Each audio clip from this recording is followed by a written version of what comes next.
morning, ladies and gentlemen.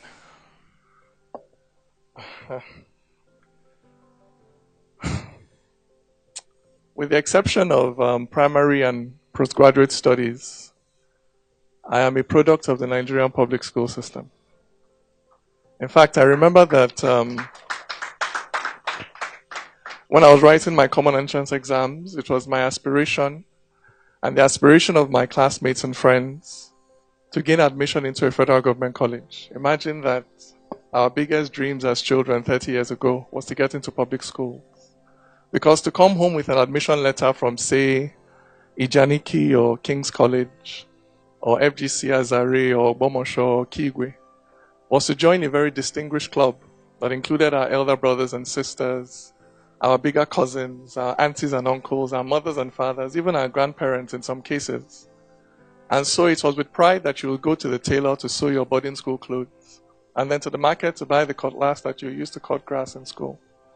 It was with pride that you dragged your box full of your clothes and provisions through the school gates at resumption. With pride, you chose your bunk space in the dormitory and hooked up your mosquito net. With pride, you followed your mates to the tap in the morning to fetch water to bath. With pride, you pinned your school badge to your shirts and sang the school anthem in the assembly hall. With pride, you identified yourself anywhere you went as a student of a federal government college. But where is that pride today? 30 years ago, it was the aspiration of my parents for me to go to a public school. What is my aspiration for my children today? What is your aspiration for your children today? I'll tell you. You send them abroad for their education.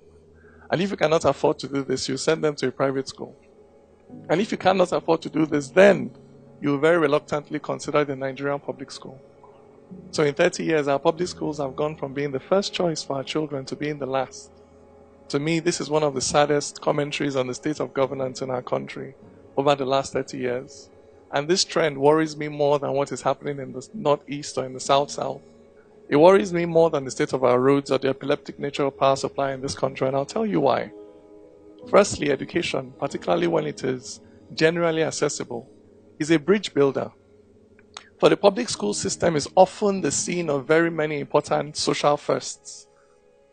It may be the first time the child of the rich will share a bunk bed with the child of the poor. It may be the first time a Christian will share a desk in class with a Muslim. It may be the first time a boy born and bred in Aba will be best friends with a boy born and bred in Zamfara, so that they will jump fence together, cut grass together, wash toilet together. And so 40 odd years later, when this boy from Zamfara, now a man, hears one of his colleagues in the office maybe say, you know how all these Igbo people are, they're all the same. He's able to interject and say, no, I went to Federal Government College in Enugu, and my best friend there was Chinedu. So no, that is not how all Igbo people are.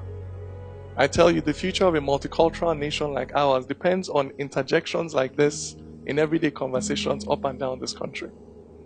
Secondly, education, particularly when it is secular and broad-based, helps to create shared social perspectives. But in this country where it is not possible to choose or change your own tribe, education creates a brand new tribe, one that can be freely chosen by anyone regardless of their background. And what tribe is this? The tribe of those who value knowledge, who respect empirical data, who defer to superior arguments, who are lifelong admirers of reason. For now you know that HIV/AIDS cannot be cured by having a bath, and that it is the competence, not the ethnicity of a pilot that flies the plane. Now you know that meningitis is a disease of the body, not of the soul, but that the soul can be diseased with ailments like tribalism and bigotry. It is education that gives you this capability to recognize and respect what is a fact in all cases, regardless of the faith or the tribe or the social background of the person that points out that fact to you. Thirdly, education, particularly where it is qualitative and broad-based, it helps to moderate social tensions. This is a tension between the haves and the have-nots. For by giving poor people access to the same quality of education as the rich, you not only give them the capacity to change their socioeconomic circumstance, you give them the capacity to moderate how they express grievance over that socioeconomic circumstance.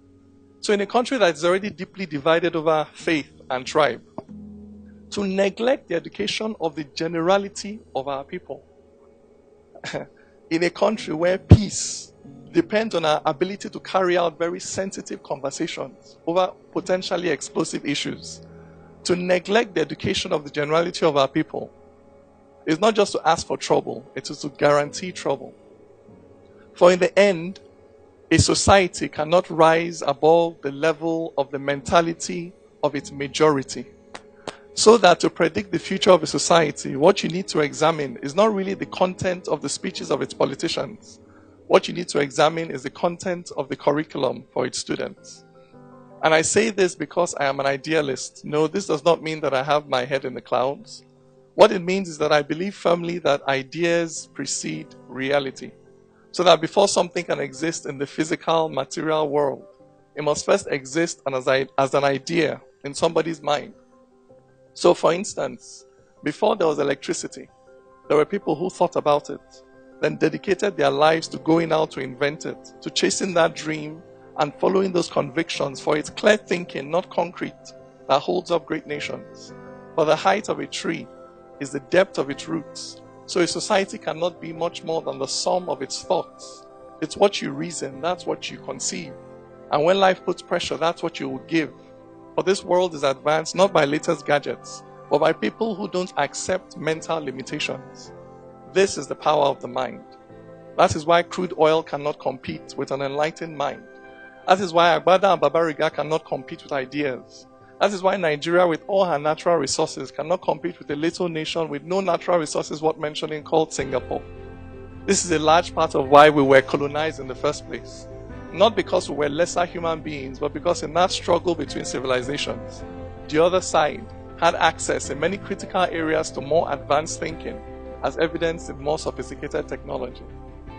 And this is why that poet, prophet, philosopher by the name of Bob Marley once urged us to emancipate yourselves from mental slavery. None but ourselves can free our minds. Imagine it. In Nigeria, where election campaigns are dominated by debates and not slogans, where you can no longer purchase the votes of that woman by shoving a mudu of rice into her hand, where she'll say, no, Mr. Politician, keep your rice. Just help me answer one simple question. How do you intend to balance the budget?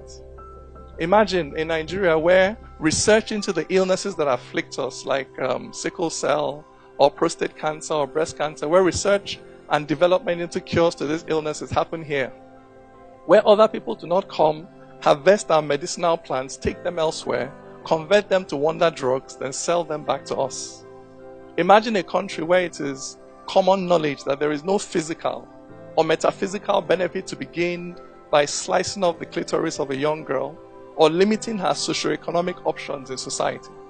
Imagine a Nigeria where we no longer allow limitations to be placed on the part of anyone on grounds of custom and tradition or faith or religion, where everybody is free to become who and all that they can be in this life. Imagine a country that is powered by the almost limitless energy of our collective and enlightened minds. And ask yourself, on what part of the struggle to build a society like this are you on? Are you fighting on the side of ignorance and prejudice and bias and blind and unquestioning adherence to culture and tradition?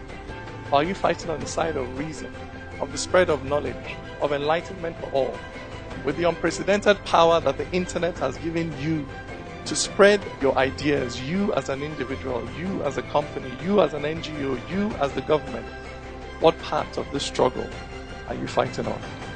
Thank you very much.